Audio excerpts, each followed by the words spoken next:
வணக்கம். இந்த வருஷம் ஆச்சரியமான விஷயம். நல்ல படங்கள்னு செலக்ட் பண்ணதுல கிட்டத்தட்ட ஒரு 30 படங்கள் மேல லிஸ்ட்ட தேத்த முடிஞ்சது. அதுல ஃபில்டர் பண்ணி இந்த டாப் 10 ரெடி பண்றது கொஞ்சம் கஷ்டமா தான் இருந்தது. அண்ட் விடுபட்ட படங்கள வந்து ஸ்பெஷல் மென்ஷன்ல எப்பயும் போல வச்சிருக்கேன். வருஷம் குடுக்குற அதே டிஸ்க்ளைமர் தான் இப்பயும் ரிப்பீட் பண்ணிக்கிறேன். இதெல்லாம் படம் ரிலீஸ் ஆன ஆர்டர் தான். ஸோ ஜனவரி, பிப்ரவரின்ற மாதிரி அந்த ஆர்டர் தானே தவிர 1, 2, 3ன்னு எந்த ரேங்கிங் சிஸ்டமும் கிடையாது. எல்லாமே டாப் படங்கள் தான். சரியா வசூல் பண்ணாத, நீங்க தியேட்டர்ல பார்க்க மிஸ் பண்ண படங்களும் இதுல இருக்கலாம். எனக்கு தியேட்டரிக்கலா சாட்டிஸ்ஃபைங்கா இருந்த படங்களை தான் நான் இதில் சொல்லியிருக்கேன். இந்த படத்தோட விமர்சனங்களை நீங்கள் இப்போ பார்க்கணும் அப்படின்னா டாப் 10 2025 தனியாக ஒரு பிளேலிஸ்ட் கிரியேட் பண்ணியிருக்கேன். அங்கே நீங்கள் போய் பார்க்கலாம். வீடியோ பிடிச்சிருந்ததுன்னா லைக் பண்ணுங்கள், ஷேர் பண்ணுங்கள், சப்ஸ்கிரைப் பண்ணாதவங்க சப்ஸ்கிரைப் பண்ணுங்கள். சேனலுக்கு கான்ட்ரிபியூட் பண்ணணும் அப்படின்னு நினைக்கிறவங்க மெம்பராகவும் ஜாயின் பண்ணலாம்.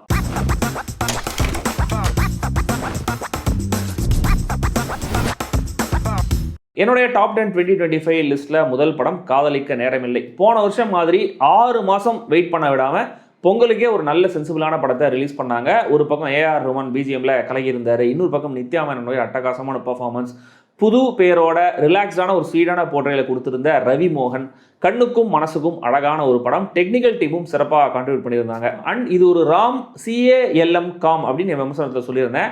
அந்த வேர்ட் பிளேவை நிறைய பேர் கவனிக்கலைங்கிறது வருத்தம் தான். பட் இந்த படத்தையே நல்ல படம்னு ஒத்துக்காத ஒரு கூட்டம் இருக்குது அப்படின்னு அப்புறமா தெரிய வரும்போது என் வேர்ட் பிளேவை யாரும் கவனிக்கல அப்படிங்கிறத நான் பெருசாக மைண்ட் பண்ணிக்கல. அண்ட் கடைசி வரைக்கும் இந்த படத்தில் ஒரு முக்கியமான இன்ஃபர்மேஷனை ட்விஸ்ட்டுங்கிற மாதிரி ரிவீல் பண்ணாமல் வருது நல்லா இருந்தது. என்னுடைய வியூவில் கிருத்திகா உதயநிதி இது வரைக்கும் எடுத்ததுலேயே பெஸ்ட் படம்னா அது இதுதான்.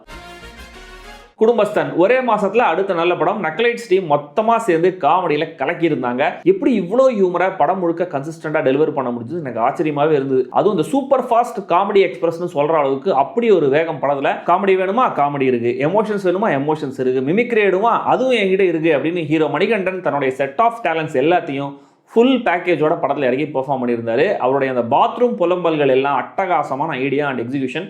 ஆனால் அவர் தனியாக இல்லை, கூடவே மாமா கேரக்டரில் குரு சோமசுந்தரம், அக்காவா நிவேதிதா, அம்மாவா குடசநாட் கனகம், பாசா வர பாலாஜி சக்திவேல், இந்த ஃப்ரெண்ட்ஸ் கேரக்டர்ஸ்னு எந்த பக்கம் திரும்பினாலும் காமெடி வருங்கிற மாதிரி கேரக்டர்ஸை டிசைன் பண்ணியிருந்தாங்க. மணிகண்டன் டாக்டர் அப்படின்னு ஒரு லேடி கிட்ட போய் சொல்லியிருப்பார் மருத்துவம் ஆரம்பத்தில். ஆனால் அதை திரும்ப ஒரு சின்ன சீனில் ரீகால் பண்ணுற ஒரு மொமெண்ட் வரும். இந்த படத்தோடைய பெஸ்ட் கிளவர் காமிக்கல் மொமெண்ட்டாக எனக்கு அதுதான் தெரிஞ்சுது. அடுத்த படம் டிராகன். ரிட்டர்ன் ஆன் இன்வெஸ்ட்மெண்ட்டும் பார்க்கும்போதும் சரி, தியேட்டரிக்கலாக இந்த படம் தந்த எக்ஸ்பீரியன்ஸும் சரி, கண்டிப்பாக இந்த வருஷத்தோடைய பெஸ்ட். முக்கியமாக இந்த படத்தோடைய இந்த ட்ரெய்லர் கட் கிரியேட் பண்ண எதிர்பார்ப்பு, ப்ரொமோஷனல் இன்டர்வியூஸை மக்கள் பர்சீவ் பண்ண விதம், இது ரெண்டும் இந்த படத்தோடைய சக்ஸஸுக்கு முக்கியமான காரணம். இப்படித்தான் இருக்கும்னு நம்மளை நினைக்க வச்சு அதுலேருந்து டோட்டலாக வேற மாதிரி ஒரு சம்பவத்தை நடத்தியிருந்தார் இயக்குனர் அஸ்வத் மாரிமுத்து. செம்ம டைட்டான ஸ்மார்ட்டான ஸ்க்ரீன் பிளே, எந்த கேரக்டரையும் எலிமெண்ட்ஸையும் வேஸ்ட் பண்ணாமல் எல்லாத்தையும் ப்ரிசைஸாக பிளேஸ் பண்ணி சரியான நேரத்தில் எக்ஸிக்யூட் பண்ண விதம், ஒரு சிகரெட் தட்டுற ஸ்டைலுக்கு கூட பே ஆஃப் வச்சது, மிகப்பெரிய மாரல் சயின்ஸ் லெசனாக மாறி இருக்க வேண்டிய படத்தை காமெடியாக எமோஷனலாக கொண்டு போன விதம், இது ஒரு ஷியோர் ஷாட் ஹிட் அப்படிங்கிறத ப்ரிவியூ ஷோலேயே சொல்லிச்சு. பிரதீப் ரங்கநாதன் அவருடைய ஸ்டைல் இதுதான் இந்த படத்தில் ரொம்ப ஸ்ட்ராங்காகவே ரெஜிஸ்டர் பண்ணியிருந்தாரு. மிஷ்கினுடைய ஆசமான பர்ஃபார்மன்ஸ், குட்டி டிராகன் ஹர்ஷத், ஃபர்ஸ்ட் பெஞ்ச் ஸ்டூடெண்ட்டோடைய அந்த சென்டிமெண்ட்டான பேக்ரவுண்ட், கிளைமேக்ஸில் ஹீரோ எடுக்கிற டிசிஷன், மரியம் ஜார்ஜோடைய அற்புதமான கேரக்டரைசேஷனு, நிஜமான டிராகன் மாதிரியே ஃபுல் ஆன் ஃபயர் மோடில் தியேட்டரில் தெரிக்க விட்ட படம். என்னை பொறுத்த வரைக்கும் இந்த வருஷத்தோடைய உண்மையான பிளாக் பஸ்டர் அப்படின்னா அது இந்த படம் தான். இந்த வருஷம் நான் அதிகமாக முட்டு கொடுக்க வேண்டியிருந்த படம் தான் இது, வீர தீர சூரன். ஜெனுவனாக எனக்கு ரொம்ப பிடிச்சிருந்தது இந்த படம். படம் பிடிக்கல அப்படின்னு சொன்னவங்களால எனக்கு எந்த பிரச்சனையும் கிடையாது. அவங்களுக்கு பிடிக்கலன்னா பரவாயில்ல, இட்ஸ் ஓகே. பட் ரொம்ப லேமாக அதுக்கான காரணங்களை சொன்னது, மற்றவங்களுக்கு பிடிக்கல அப்படின்னு சொன்னதுனாலேயே எனக்கு பிடிக்கல அப்படின்னு சொன்னதுன்ற மாதிரி அந்த பாயிண்ட்லாம் கொண்டு வரும்போது தான் இந்த முட்டு கொடுக்க வேண்டிய சூழல்லாம் உருவாச்சு. இந்த படம் ஈவினிங் ஷோலேயே தான் ரிலீஸ் ஆச்சு அப்படிங்கிறது ஒரு வகையில் நெகட்டிவ் மார்க்கெட்டிங் மாதிரி ஆயிடுச்சு. இது ஒரு பர்ஃபெக்டான படமான்னு கேட்டிங்கன்னா இல்லை தான். பட் ஸ்டில் ஆடியன்ஸுக்கு ஸ்பூன் ஃபீட் பண்ணாமல் அவங்களுடைய இன்டெலிஜென்ஸை மதித்து எடுக்கப்பட்ட ஒரு படம். இந்த கேரக்டர்ஸ் எழுதப்பட்ட விதம், செயின் ரியாக்ஷன் மாதிரி நடக்கிற சம்பவங்கள், அதுவும் ஒரே நைட்டில் நடக்குது அப்படிங்கிற அந்த பரபரப்பு, விக்ரமோட அசத்தலான பர்ஃபார்மன்ஸ், SJ சூர்யா, சுராஜ், பிருத்விராஜன் 3 வில்லன்கள், இப்படி படத்தோடைய மைனஸை விட ப்ளஸ் தான் அதிகம். துப்பாக்கி அசம்பிள் பண்ணி சொல்கிற சீன், அந்த கண்ணி வெடி வைக்கிற சீன், ரெண்டுமே தியேட்டரில் மறக்க முடியாத மூமெண்ட்ஸ். இந்த படத்துடைய ப்ரொடியூசர் ரியா ஷிபு இப்போ சர்வம் மாயாவில் நடித்து எல்லாரையும் இம்ப்ரெஸ் பண்ணிட்டு இருக்காங்க. நல்ல பாராட்டெலாம் வாங்கிட்டாங்க. ஒரு வகையில் அவங்களுக்கான டியூ இப்படியாவது கிடச்சிருக்கு. நம்ம சியான் விக்ரமுக்கும் இயக்குனர் அருண்குமாருக்கும் அந்த டியூ எப்போ கிடைக்கும்ன்றது தெரியல. இயக்குனர் பாலா ஒரு ஃபுல் ஃபன்னான லைட் ஹார்டட் காமெடி படம் எடுத்தால் நம்ப முடியுமா? கண்டிப்பாக முடியாது. அதே மாதிரி தான் இயக்குனர் ராம் ரொம்ப சீரியஸான படமாக எடுப்பாருன்னு தான் நான் நினச்சிட்டு இருந்தேன், பறந்து போ பார்க்குற வரைக்கும். அதுவும் இந்த சக்கர பொங்கல் வடகரி காம்பினேஷன் மாதிரி ராம் இயக்கத்தில் மிர்ச்சி சிவா அப்படின்லாம் யோசிக்க முடியல. ஆனால் இந்த எல்லா ஜட்மெண்ட்டையும் உடச்சி காலி பண்ணியிருந்தாரு ராம். ஏன்னா மிர்ச்சி சிவாவோட ஸ்ட்ரென்த் என்னவோ அதுக்கேற்ற மாதிரியே அந்த கேரக்டரையும் சூழல்களையும் வசனங்களையும் டிசைன் பண்ண மாதிரி தான் இருந்தது. அண்ட் இப்படி ஒரு மியூசிக்கல் படம் நவீன தமிழ் ஆடியன்ஸுக்கு ரொம்ப புதுசு. இந்த 3 ஆக்ட் ஸ்ட்ரக்சருக்குள்ள அடங்காத ஃப்ரீ ஃப்ளோயிங்கான ஒரு நரேஷன். ஒரு பக்கம் அப்பா பையன் அவங்க மீட் பண்ணுற கேரக்டர்ஸ், இன்னொரு பக்கம் அம்மாவுக்கு அந்த எக்ஸ்போல கிடைக்கிற அனுபவங்கள், இவங்க 2 பேரோடைய கான்வர்சேஷன்ஸ் ரொம்ப இயல்பாக அன்பிரடிக்டபிளாக அந்த படம் நகர்ந்துக்கிட்டே இருந்தது. படத்துடைய பேரண்டிங் லெசன்ஸையும் எங்கேயும் ஃபோர்ஸ் ஃபீட் பண்ணாமல், ப்ரீச் பண்ணாமல் ஸ்டில் எஃபெக்டிவாக டெலிவர் பண்ணியிருந்தாரு ராம். தமிழ் சினிமாவில் ரேரான வில்லன் இல்லாத, வழக்கமான ஃபீல் குட் படங்களுடைய திரைமொழியும் இல்லாத ஒரு ஸ்வீட் நத்திங்ஸ் படம். கண்டென்ட் ரைட்டிங் நல்லா இருந்தால், விஷனில் கன்விக்ஷன் இருந்தால், சின்ன பட்ஜெட் பெரிய பட்ஜெட்லாம் கிடையாது, அதெல்லாம் ஒரு மேட்ரே இல்லை அப்படிங்கிறத மலையாள சினிமா அடிக்கடி ப்ரூவ் பண்ணிட்டு இருக்காங்க. தமிழில் அப்படியான படங்கள் வர்றது அபூர்வம் தான். அப்படி ஒரு படம் தான் இந்த மாயக்கூத்து. வெறும் 25 lakhs பட்ஜெட்டில் எடுத்த படங்கிறது முதல் ஆச்சரியம். அடுத்தது ஒரு ஹை கான்செப்ட் ஐடியா, அதை ஒரு சின்ன காஸ்ட் அண்ட் குருவோட இவ்வளவு குவாலிட்டியாக ஸ்க்ரீனில் கொண்டு வந்திருந்தாங்கிறது அடுத்த ஆச்சரியம். ஆர்டிஸ்ட் அப்படின்னு சொல்லிக்கிறவங்களோட இந்த புது புத்தி எப்படி அப்படின்னு சொன்ன விதெல்லாம் ரொம்ப புதுசாக இருந்தது. இந்த மொத்த பிளே ஏன் நடக்குது, அதுக்கு பின்னாடி இருக்கிற அந்த சோஷியல் கமெண்ட்ரி, இந்த 2 ஃபேக்டர்லாம் ரொம்ப யூனிக்கான ஒரு படமாக இதை மாற்றுது. முக்கியமாக இந்த படத்தோடைய சினிமாட்டோகிராஃபி என்ன ரொம்ப ஆச்சரியப்படுத்தின விஷயம். பெரும்பாலான க்ரூ மெம்பர்ஸ் மாதிரி சினிமாட்டோகிராஃபர் சுந்தர் ராமகிருஷ்ணனும் புதுசு தான். எல்லாரும் சேர்ந்து காம்பேக்டான, குவாலிட்டியான, சுவாரஸ்யமான ஒரு இண்டிபெண்டன்ட் படமாக இதை கொடுத்துருந்தாங்க. பட் இப்படியான பெரிய ஸ்டார்ஸ் இல்லாத நல்ல இண்டிபெண்டன்ட் படங்களுக்கு என்ன நடக்குமோ அதே தான் இந்த படத்துக்கும் நடந்துச்சு. பெரிய வரவேற்பு இல்லை, ஆனால் எனக்கு அது பெரிய ஆச்சரியமாகவும் இல்லை. மாயக்கூத்து மொத்தமாக ஒரு புது டீம், ஸோ ஆச்சரியமாக இல்லை. ஆனால் இந்த குமார சம்பவம் படத்தை எடுத்த இயக்குனர் பாலாஜி வேணுகோபால் புதுசு கிடையாது. ஏற்கனவே லக்கியமான ஒரு படம் எடுத்திருக்காரு. நடித்த குமரன், இளங்கோ குமரவேல், வினோத் சாகர் எல்லாருமே ஃபெமிலியரான முகங்கள் தான். முக்கியமாக படமும் நல்ல என்டர்டெய்னர்.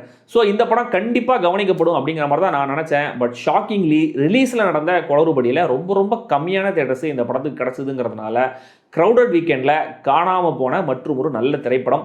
நைவ்ஸ் அவுட் மாதிரி ஒரு மர்டர் மிஸ்ட்ரி, அதை அவுட் அண்ட் அவுட் காமெடியாக ப்ரெசென்ட் பண்ணியிருந்தாங்க. வழக்கமாக நெகட்டிவ் கேரக்டர்ஸ்லேயே டைப் காஸ்ட் பண்ணப்படுற வினோத் சாகர் இந்த படத்தில் காமெடியில் பின்னி எடுத்திருந்தாரு. அதுவும் அவருடைய இன்வெஸ்டிகேஷன் சீன்ஸ்லாம் தியேட்டரில் அவ்வளோ என்ஜாயபுளாக இருந்தது. படம் முழுக்க எக்கச்சக்கமான விட்டியான ஒன்லைனர்ஸ், கொஞ்சம் கவனமாக ஃபாலோ பண்ணனா மிஸ் ஆகக்கூடிய ஹியூமர்னு கிரேசி மோகன், மௌலி படங்களுக்கான ஹொமாஜ் மாதிரி இருந்தது இந்த படத்தோடைய ரைட்டிங் ஸ்டைல். பாண்டியன் ஸ்டோர்ஸ் குமரனுடைய திரைப்பட அறிமுகம், அவர் தன்னுடைய ரோல் ரொம்ப நல்லாவே கேரி பண்ணியிருந்தாரு.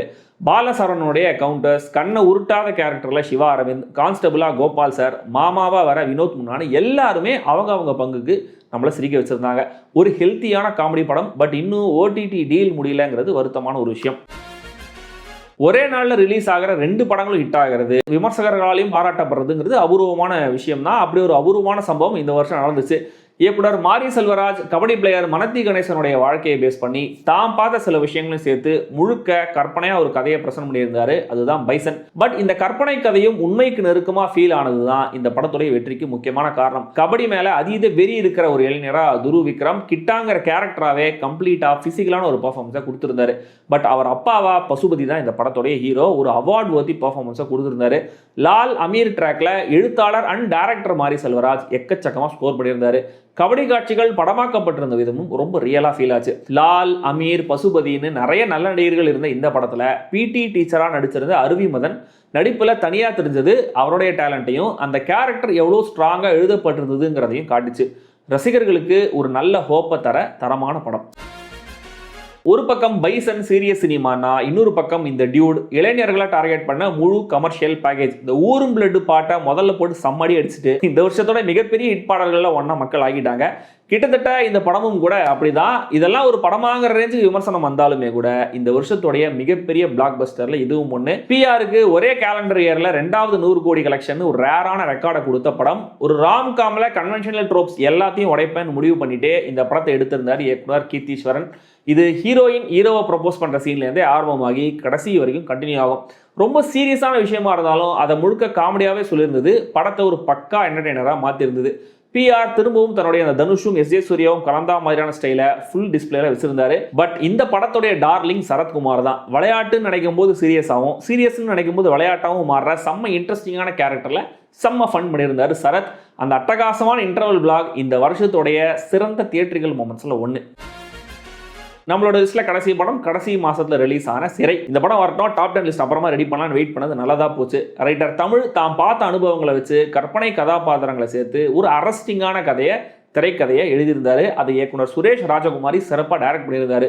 ஹீரோ விக்ரம் பிரபு செம்ம பர்ஃபார்மன்ஸ். பெருசா ஹீரோயிசத்துக்கான காட்சிகள் இந்த படத்துல இல்ல. ஆனா தன்னால முடிஞ்ச நல்லதை பண்ற ஒரு கேரக்டராகவே ஹீரோயிசம் காட்டியிருந்தாரு. இந்த விஷயத்த கடைசியில ஒரு கிளாஸ்ல சொல்லும் போதும் அது பாஸ் ஆன் ஆகும் போதும் இந்த படம் நல்ல படம் அப்படிங்கிற இடத்துல இருந்து ரொம்ப நல்ல படம் அப்படிங்கிற அந்த தளத்துக்கு உயர்ந்து நின்றுச்சு.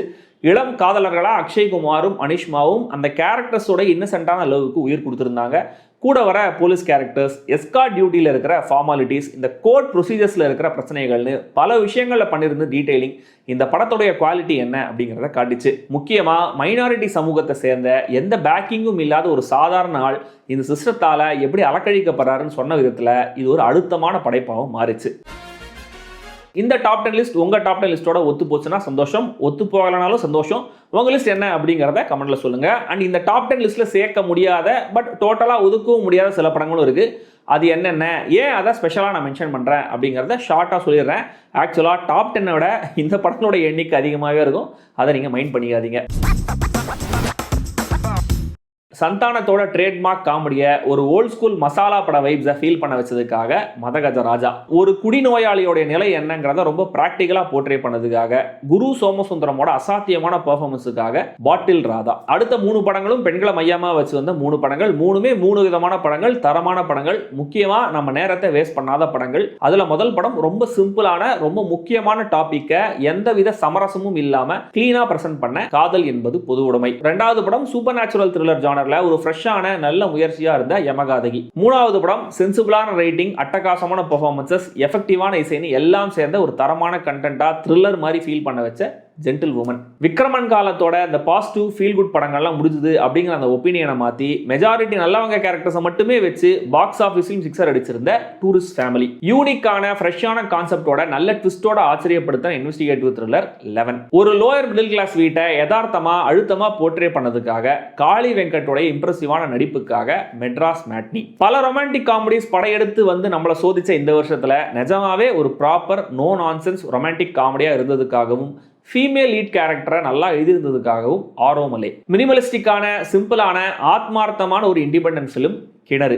எடிட்டிங்ல கொத்து பரோட்டா போட்டு வச்சிருந்தாலுமே கூட வித்தியாசமான ஒரு பிளாக் காமெடியா இருந்த மாஸ்க். அழுத்தமான சிறுகதையை படிச்ச ஃபீலிங்கை தந்த கீதா கைலாசமோட அவுட்ஸ்டாண்டிங்கான பர்ஃபார்மன்ஸுக்காக அங்கம்மாள். பரிதாபங்கள் ஃபார்மேட்ல படம் எடுத்தா ஓடும் அப்படின்றத ப்ரூவ் பண்ண நிஜமாவே நிறைய நல்ல காமெடி சீன்ஸும் இருந்த ஆண் பாவம் பொல்லாதது. இவ்வளவுதான் என்னுடைய ஸ்பெஷல் மென்ஷன் லிஸ்ட். அப்படியே அந்த பாட்டம் 10 மலையாள படங்கள் டாப் 10 இன்னும் சில வீடியோஸும் வரும், பாருங்க. Happy new year.